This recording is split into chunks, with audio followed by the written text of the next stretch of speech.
Welcome Modern Tactical Shooting. Now in this video I'll be doing a 1-year follow-up to a video I made back in May of 2021, which is best modifications and accessories for the AK.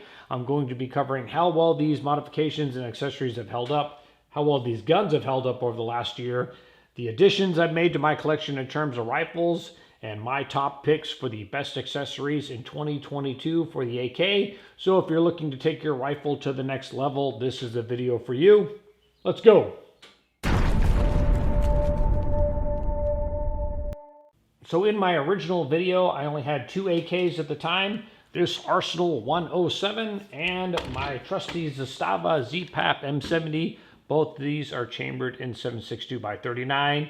Now since that first video, I've actually added 2 more guns. I made some videos about these already. And that is 2 Zastava ZPAP M90s. So I have 2 almost identically rigged the same, and I'll go over these 2. But first, let me go over the original 2 guns, how those accessories have held up, and the changes I've made to those rifles.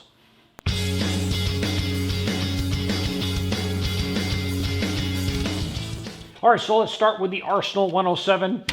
Now, I'll just go over, basically nothing has changed on this gun since last May, and I'm happy to report that this extended bolt handle, again, I don't remember what brand this is. This is held on. Now, in the summer of 2021, I was running these AKs hard, the Arsenal and this M70 ZPAP, because due to the ammo crunch at the time having to do with COVID, 7.62x39 was super cheap, so I was actually running these guns a lot in matches. Honestly, in the last 6 months, due to current world events, 7.62x39 has skyrocketed in price, so I've actually not shot a lot of 7.62x39. I switched to those M90s and 5.56, which I'll go over in a minute, because 5.56 is readily available and prices are steep, but they're not as bad as they were back in 2020 and 2021. So let me jump back to the Arsenal. Now, starting from the front, this has an Epsilon VG6 or VG6 Epsilon brake. I have a old school Troy extended handguard on here. This is their proprietary one with little circles. They make an M-Lock one now, but I got a great deal on this one. It's held strong. I have an Attero Arms Bravo mount with a primary arms SLX push button micro dot, a Beryl or Beryl, however you pronounce it, extended mag lever, and ALG. This is the AKT-EL trigger. I get it from Midway USA. And a Magpul grip and Magpul stock. Now, the biggest question I got on that original video, and anytime I make an AK video, is how do the Attero Arms mounts hold up in terms of zero? And let me tell you, fantastically. This thing, I zeroed it last year. It's held at zero over a year. I put 2,000 or 3,000 rounds on this gun after I made that video. The Attero Arms mount is attached in 2 places. At the front roll pin that holds the original sight in, and then it's also screwed down here in the center where the leaf spring would be for the traditional leaf blade sight on an AK. It's replaced with a screw that mounts in there, and this is rock solid. For the money, this is the best red dot mount, I think, for an AK out there on the market.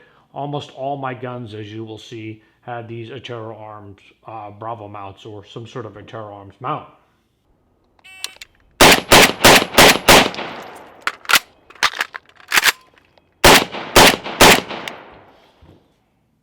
And the other 2 items on here are, of course, a cheese grater style top handguard or heat shield, and I have a Krebs ambi safety, which all my guns have these Krebs ambi safeties for a lefty. I think they work awesomely. Now, this one does get the most rounds through it compared to my M70, just because it does have this extended handguard, which gives me really the proper grip that kind of mimics an AR-15.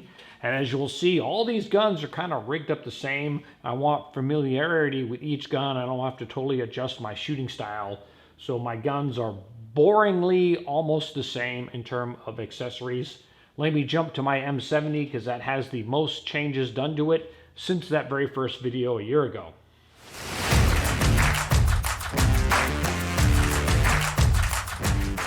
All right, let me go over my M70. Now, this is the Zastava ZPAP M70 and 7.62x39. Now, there's been a lot of changes to this rifle only because I kind of cannibalized all the accessories off this gun and put them on the first M90 that I got. This is the Zastava M90 in 5.56. I've done a few videos on these M90s, which I'll go over here in a second. But all these accessories that were originally on the M70 are now on this gun, and I'll cover that here in a minute. But back to the M70. I put the original red style wood back on here. It's got a different handguard. It started out with the Circle 10 brake, which is still on there. Again, I have a Krebs ambi safety. I have a Ram extended magazine lever, and this is from Carolina Shooter Supply. It's either these or the Beryls I put on all my guns. The same ALG trigger from Midway USA, Magpul furniture, and an Attero Arms. This is their pick mount.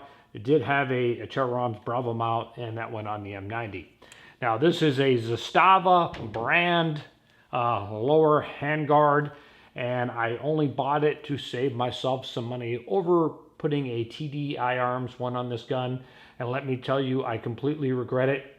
This Zastava brand one is $80. The TDI Arms Hugo model handguard is $100. I only saved myself $20. And this thing, in my opinion, is completely dismal. One, it's kind of blockish, is not as tapered as the TDI Arms. But more importantly, and this is the biggest flaw in the design, if you can see these slots right here, these literally are a cheese grater on your hand. The slots they're cut in are super sharp. Now I know we call the top handgun part a cheese grater, but really it's pretty smooth in your hands. It just looks like a cheese grater. I can tell you from using this lower handguard on this gun, these slots literally are a cheese grater on your hand. If you spend a whole day at the range, these lower slots that are cut in at a 45-degree angle on the Zastava brand handguard are gonna chew your hands up, and you're gonna end up wearing gloves. I just haven't gotten around to replacing it with a TDI Arms one yet, but I will. The Zastava brand one, I don't think they make it. I think it's outsourced. I think it's basically a giant piece of crap, and it doesn't even look as cool. So that's one thing I'm going to change on this gun. Again, I try to save a few dollars. Saving the extra $20 is not worth it. In my opinion, get the TDI Arms one. It's definitely a lot better and more practical. And what can I say? This thing is horrible. Now let me talk about the pick rail mount compared to the Attero Arms Bravo mount. This does make the optics sit up a little bit higher, which actually turned out to be a good thing. If you noticed on my Magpul Zukov stock here, they make 3 different risers. I had the lowest riser on here. And actually it came out pretty well because I shoot a thumb over the bore or thumb on top of the handguard with my ARs, and I really like that feeling.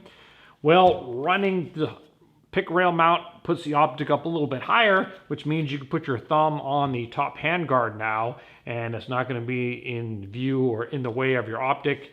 And with this riser, I get a good cheek to stock and proper sight alignment, sight picture, and all that.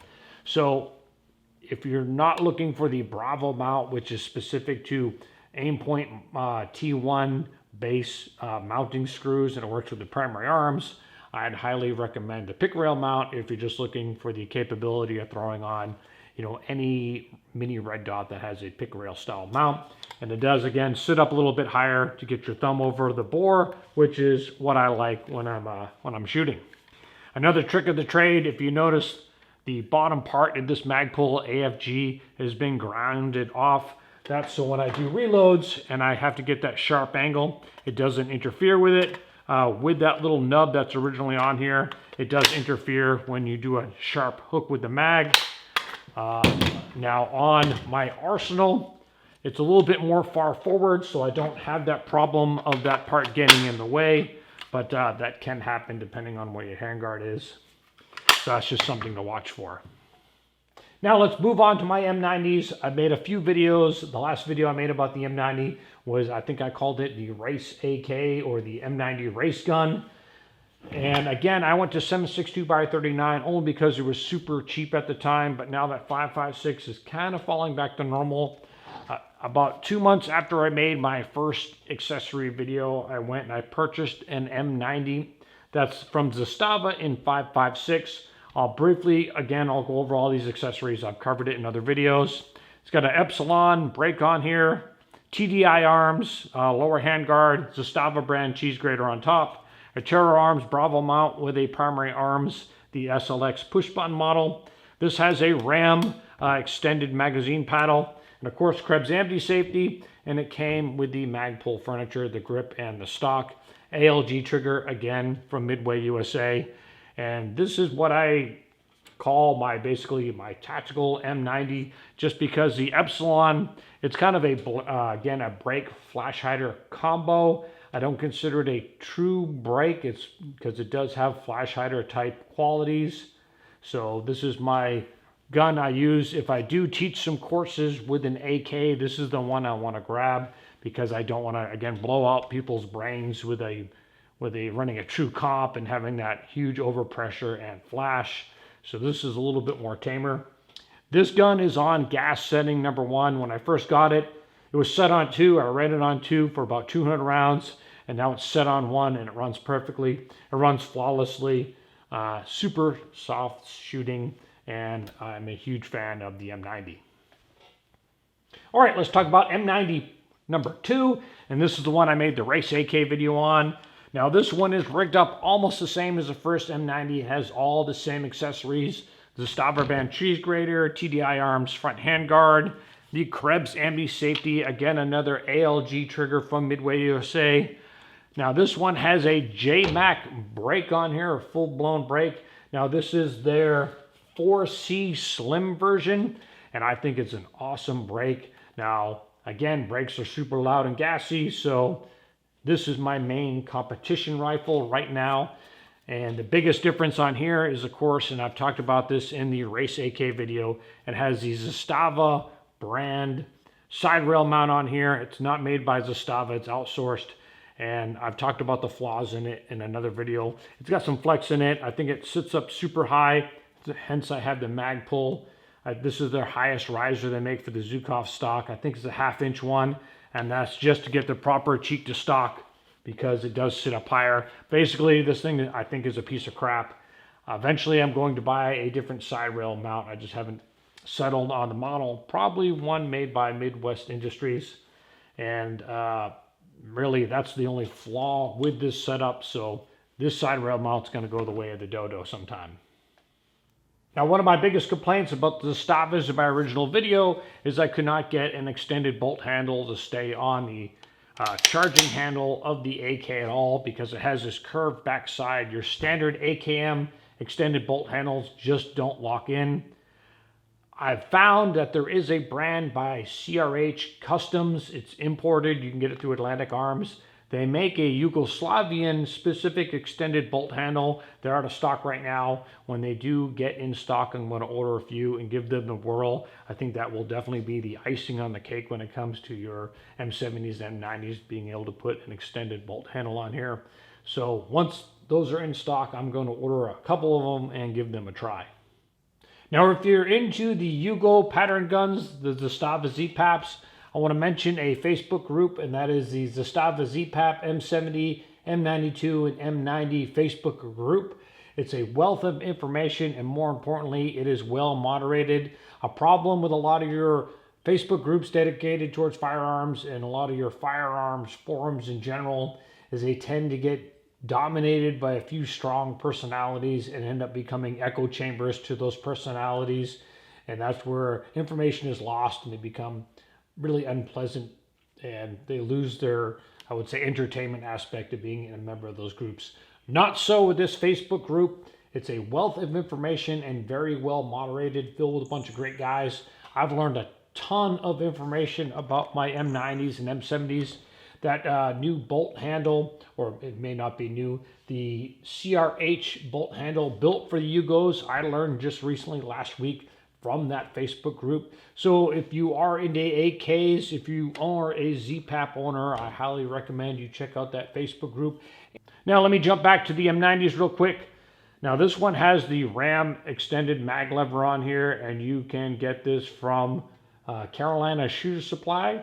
Relatively cheap, and I think it's a definite improvement. On these Z-Paps, the Zastava guns, they have these smallest mag levers, I think, of any AK out there. So for me, it's a necessity to replace them. I put a RAM on this one, and on my newer M90, I used the RAM screw and pin set, but I put on a Beryl magazine paddle. This is a Polish Beryl or Beryl. Comes on there 5.56 guns. And this is made by FD Radom, and you can get it from Arms of America. And I just use the Ram screw set, and they're interchangeable. Now, as far as fitting goes on these, whether you use the Beryl paddle or you use the Ram, in my initial video, I said the Ram took major fitting, and I've talked about how the Beryl is easier to fit. Now that I have these on 4 different rifles, really the fitting is all over the place. It's just luck of the draw how much fitting is going to be required to fit either the Ram or the Beryl one. Really, it just depends on the gun, I think. I've had it, you know, if you're lucky, you'll get one that takes minor fitting, or you might have to do some major fitment work. It's not a super big challenge, even to those who aren't gunsmiths, as long as you take your time and just shave off a little bit of metal at a time. These can be an awesome replacement, again, to the factory ones, especially on these Z-Paps. Super small, dismal magazine paddle. So that's one thing I do. If I'm going to do anything to a Z-Pap, I'm going to change out the trigger and this dismally small magazine lever or paddle to a bigger one.